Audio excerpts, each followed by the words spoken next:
Ladies and gentlemen, people of the covenant, children of the ancient flame, hear this mystery. There is a path that few walk. It is narrow, it is rugged, and it leads not to the arms of a lover, but to the secret place of the Most High. I speak not against love. I speak not against marriage, nor the sacred union, but I speak of a deeper truth, a lost truth, a truth forgotten in a world intoxicated by the need to be needed. There is a glory in solitude. Do you not know Abraham walked alone before he became the father of many nations? Moses fled into the desert alone before he stood before Pharaoh. Elijah heard the still small voice not in the whirlwind, but in the cave, alone. Aloneness is not a curse, it is a calling. You see, the world tells you that you must find someone to complete you, but the kingdom of God says, you are complete in him. You were not made to find another half, you were made to be wholly consecrated, set apart. When you are alone, no voice is louder than his, no comfort is sweeter than his spirit, no embrace more real than the presence of the living God. Relationships built in the flesh will always fail you. But solitude rooted in the spirit will never betray you. A lover may lie, a friend may leave, but the one who sees you in secret will reward you openly. Do you remember Yeshua the Messiah? Before the miracles, before the disciples, before the cross, he went into the wilderness. 40 days alone, and there, in the silence, he triumphed. The enemy is not afraid of crowded hearts. He is afraid of the heart that stands alone with God. Do not fear the quiet. Do not despise the empty room. That room becomes a sanctuary. That stillness becomes a trumpet. That solitude becomes strength. For when you walk alone with God, you walk with more than the world can ever offer. So I say to you, if you are alone, you are not forsaken. If you dwell in solitude, you are not empty. You are being filled. You are not unloved. You are being loved by the one who is love itself. Living alone beats any relationship when that aloneness is filled with him. So embrace the wilderness. The wilderness is not a place of punishment, but a place of encounter. It is the place where the soul is stripped of every distraction, where the heart is laid bare, and where the voice of the eternal breaks through the noise of this world. From the beginning of Scripture to its end, the wilderness is not a curse, but a calling, God's chosen meeting ground for those he loves, those he chooses, those he prepares. Abraham left Ur, left the comfort of civilization, the familiarity of home, and ventured into the wilderness, not knowing where he was going, but knowing who was leading him. And it was in that wilderness that he heard the voice of God, received the promise, and became the father of nations. Had he remained in the noise of his land, surrounded by idols and comforts, he would have missed the whisper of the Almighty. The wilderness was not his exile, it was his exodus. Moses, too, fled into the wilderness after Egypt rejected him. At first glance it looked like failure, a fugitive hiding from justice, but in the desert something happened. He became a shepherd, not only of sheep but of his soul. There in the dry lands of Midian he was prepared, not for obscurity but for destiny. And when the time had come, the God of the bush that burned yet was not consumed spoke to him, not in the palaces of Pharaoh, but in the silence of the wilderness. Do you see? The wilderness was the womb of calling, the fire of purpose, the place where destiny is not only heard but ignited. Elijah, the prophet of fire, after calling down flames from heaven, was driven into the wilderness by fear and despair. There, under the juniper tree, he asked to die. But it was there, not in the crowd, not on the mountaintop, but in his solitude, that the angel came to feed him. There that the Lord did not thunder in earthquake or fire, but came in the still small voice. That voice could not have been heard in the noise of the world, only in the wilderness, only in the silence, only in the aloneness. Yeshua himself, our Master, our Redeemer, before he performed a single miracle, before he walked on water or opened blind eyes, was led into the wilderness. By whom? The Spirit of God. He didn't wander, he was led, and for 40 days he fasted, he prayed, he wrestled, not with man, but with the tempter. There, alone, he was tested, and there, alone, he triumphed. And it was only after that sacred solitude that he stepped into his ministry. Do you understand? Even the Son of God had to pass through the wilderness of solitude before he could walk the path of glory. So it is with us. In a world obsessed with connection, constantly buzzing, constantly talking, constantly seeking companionship, the idea of being alone is seen as something to avoid. But heaven sees it differently. The wilderness is not a place where God is absent. It is the place where He is most intimately present. It is not the place of lack. It is the place of provision. Manna falls in the wilderness. Water flows from the rock. Revelations descend like dew. In the wilderness, you discover that God is enough. When you are alone, you see yourself clearly. You see God clearly. There are no masks, no performances, no roles to play. It is just you and the Almighty. The wilderness purifies. It sanctifies. It prepares you, and those who resist it. Those who run from aloneness often miss their burning bush, their calling, their commissioning. So do not despise the wilderness. Do not flee from solitude. Embrace it. It is not a void. It is a vessel, not a curse, but a corridor to encounter. For it is in the lonely places that heaven draws near.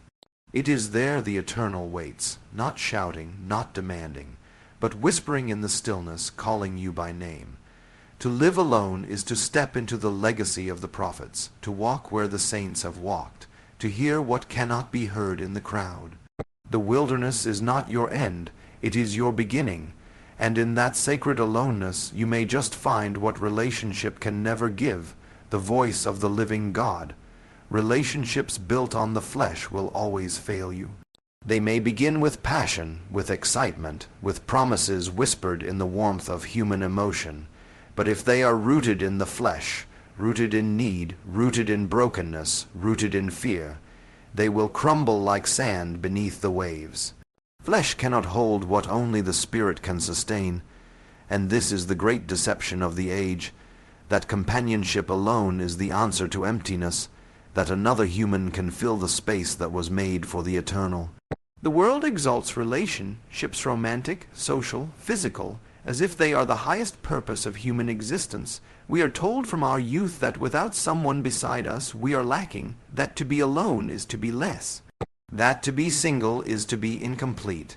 But what if that is not truth, but illusion? What if the deepest relationships, when not born of the Spirit, become prisons rather than sanctuaries? When two people come together out of desperation, not wholeness, they don't bring life, they bring weight. They bring baggage, they bring their wounds, their needs, their empty cups, and each expects the other to pour out what neither truly possesses. And when the pouring runs dry, resentment begins. The love that once burned now smolders with unmet expectations. The joy becomes obligation, the intimacy becomes performance, because flesh cannot sustain what only the Spirit gives. It is the Spirit who binds. It is the Spirit who breathes life. Where the Spirit is absent, even love will suffocate. You cannot be someone's savior, nor can they be yours. The moment you ask a human soul to be your fulfillment, your identity, your peace, your joy, you have made them an idol, and idols always disappoint. The flesh was never designed to carry the weight of another's soul. That weight belongs only to God. But when you live alone, truly alone, not in bitterness or self-pity, but in sacred solitude, you begin to taste a different kind of strength. You are no longer leaning on another to feel validated. You are no longer trying to be chosen to feel worthy. You are no longer needing someone else to make you feel alive. Instead, your life becomes rooted in the Spirit, grounded in the eternal, anchored in the presence of the Most High. You walk with Him in the cool of the day. You eat His word as your bread. You are not waiting for someone to arrive. You are dwelling with the one who never leaves, and here is the mystery.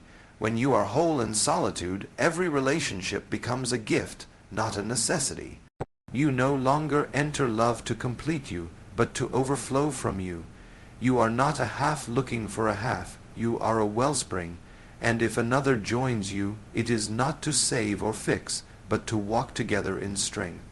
The Apostle Paul said that it is better not to marry, not because love is evil, but because aloneness allows for undivided devotion. The married are torn between pleasing their spouse and pleasing God. But the one who lives alone for the sake of the kingdom walks in a freedom that few understand. It is not a lack, it is a liberation. Think of the saints, the prophets, the messengers. So many of them walked alone. Jeremiah weeping alone for his people, John the Baptist crying out from the wilderness, Anna the prophetess, widowed young, who chose a life of prayer and fasting in the temple. These were not lonely lives, they were luminous lives. Sacred lives, lives full of God. When you build your life on the Spirit, your joy does not rise and fall with who texts you, who notices you, who loves you back. Your peace does not depend on another's affection. You are no longer at the mercy of human emotion. You are rooted, you are hidden, you are whole. So hear this truth. Relationships built on flesh bring chains. Solitude rooted in spirit brings wings. One binds you to the temporary. The other lifts you to the eternal. One fades, one remains. To live alone in the Spirit is to walk in a higher love, a deeper intimacy, a purer joy. It is not the absence of connection.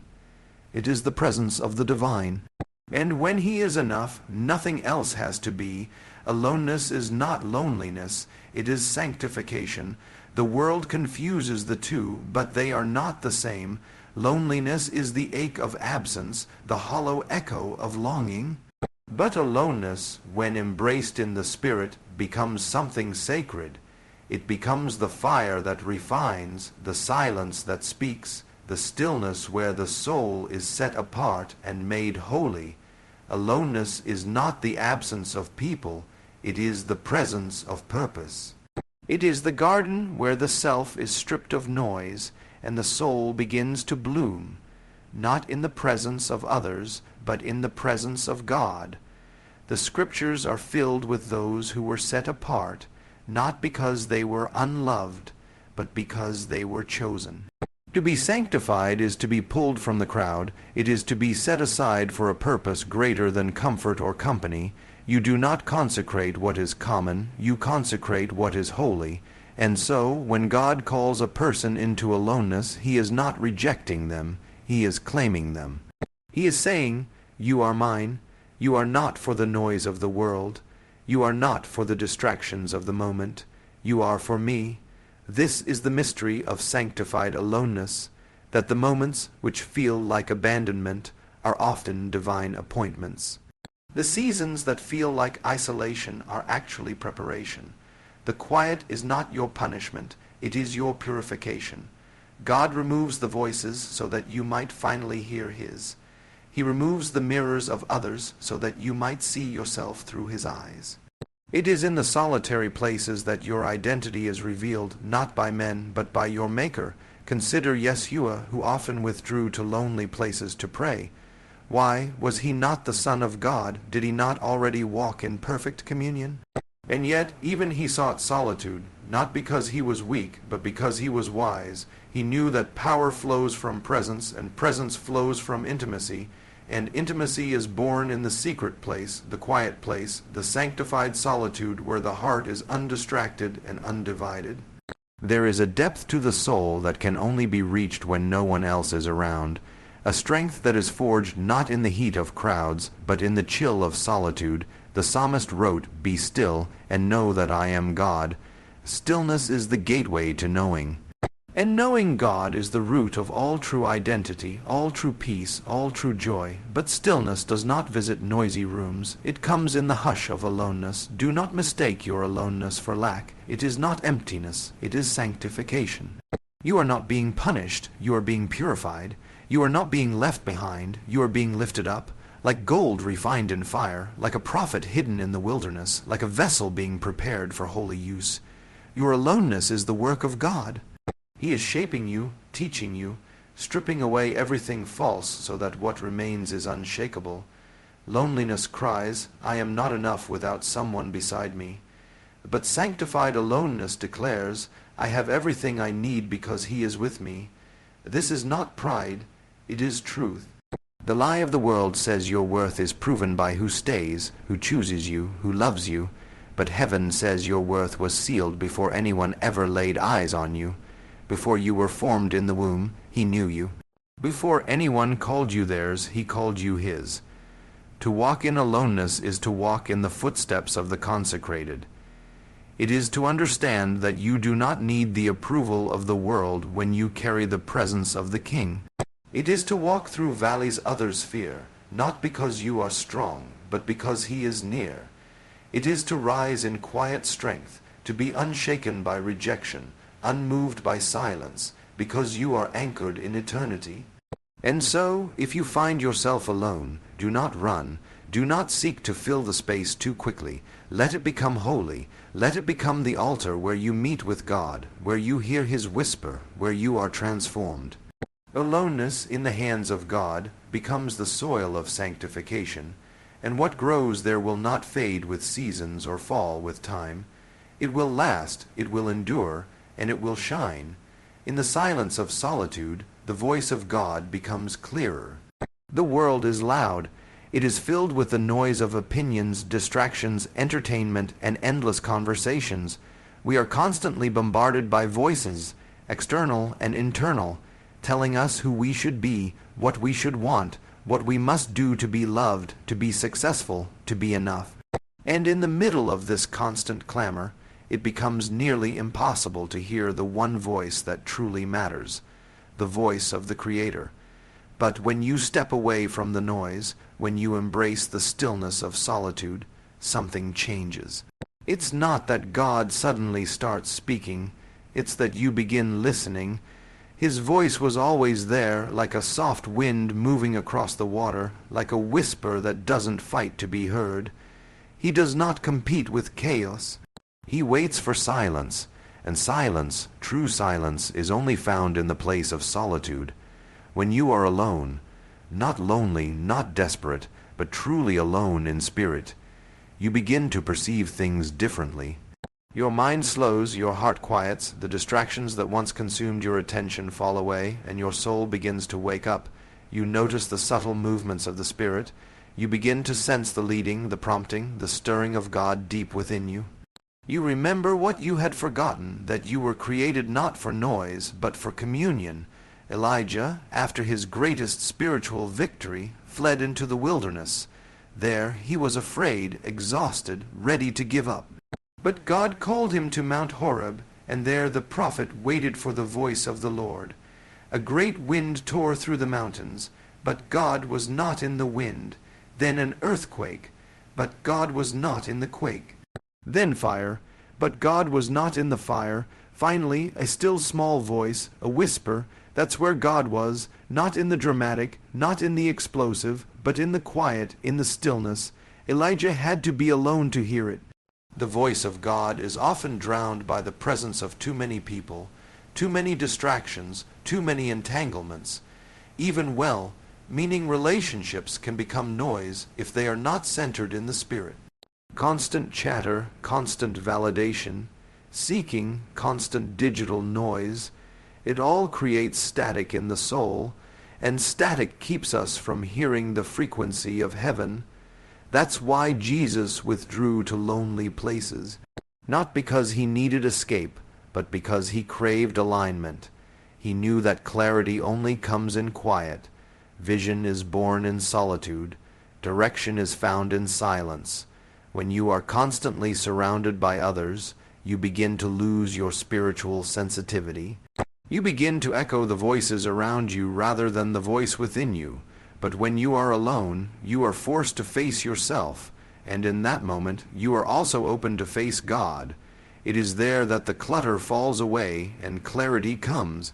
He speaks in the silence. He reveals what you've been too distracted to see. He brings correction, comfort, conviction, and calling, all in the quiet. The whisper of God can change everything.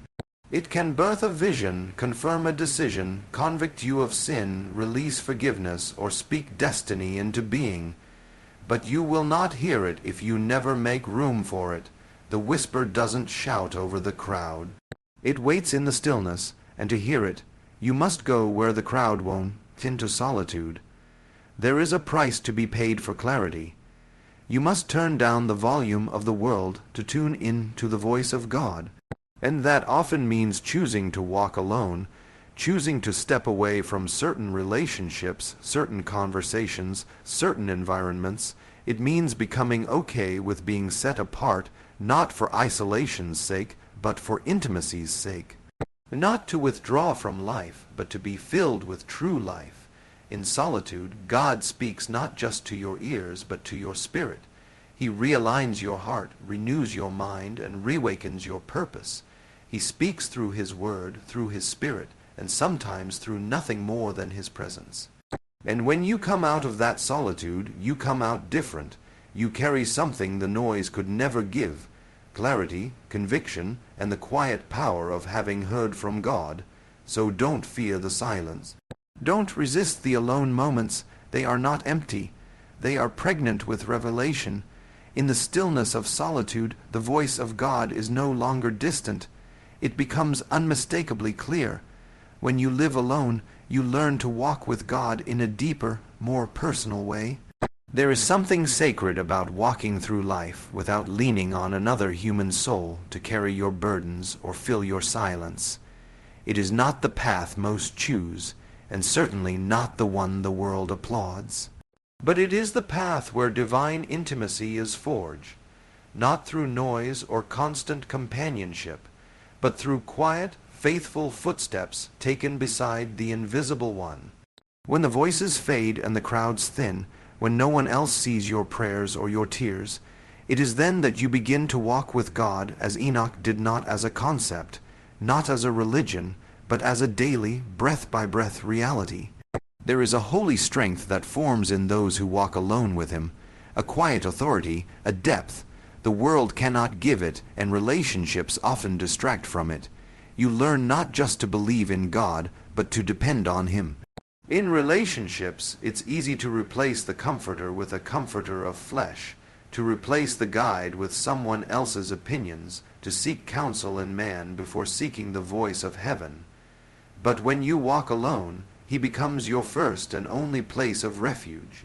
He becomes your daily bread, your living water, your steady companion. You find that you are never truly alone. There's a reason that the great prophets and saints of Scripture often walked solitary roads. Joseph, before the palace, endured years of isolation. David, before the throne, learned to sing psalms in the wilderness, alone with his sheep and his God. Paul spent years in obscurity after his conversion, walking the desert paths with only the Spirit to teach him. Even John the Revelator received the vision of revelation on the barren island of Patmos, exiled and alone. Their isolation was not abandonment, it was intimacy, it was preparation. It was the space where their hearts were carved into vessels that could hold the glory of God. When you live alone, there's no one else to impress. You can't fake your walk. You can't hide behind religious performance. It's you and Him. It's the raw, unfiltered truth of your heart. The mask comes off. The performance ends. You bring your doubts, your questions, your fears, and lay them at His feet. And in that honest exchange, your faith is no longer second-hand. It's no longer borrowed from a preacher or propped up by a partner. It becomes real, it becomes yours, and there's beauty in that kind of faith. It's rooted not in approval or affirmation, but in relationship. When you wake up and speak to Him before a single person knows you're alive, you begin to see the day through His eyes. When you cry out to Him in the quiet hours of the night and feel His presence wrap around your soul, you begin to understand that love is not found in another's arms, it's found in His embrace.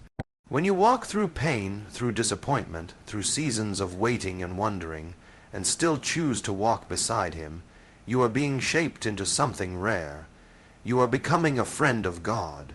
You begin to hear His voice more clearly, not because He speaks louder, but because there's nothing else drowning Him out. You begin to see His fingerprints in your daily life, in the way the sun rises, in the timing of a phone call, in the peace that settles over you without explanation. You begin to trust Him in ways you never could when you had someone else to lean on. Because now, you've walked through the valley with Him. Now, you've seen His faithfulness firsthand. Now, your relationship is not theory. It's testimony. Living alone teaches you to walk by faith and not by sight. It teaches you to be content in Him. It teaches you that the most powerful, unshakable life is not the one full of followers or romance or recognition, but the one anchored in the daily, quiet companionship of the Holy One. He becomes your rhythm, your compass, your joy. So do not despise the season of walking alone. It is a gift. It is the sacred pathway of those called deeper. For those who walk alone with God now will one day walk in authority with Him later. It is not a detour from your destiny. It is the direct road into His heart.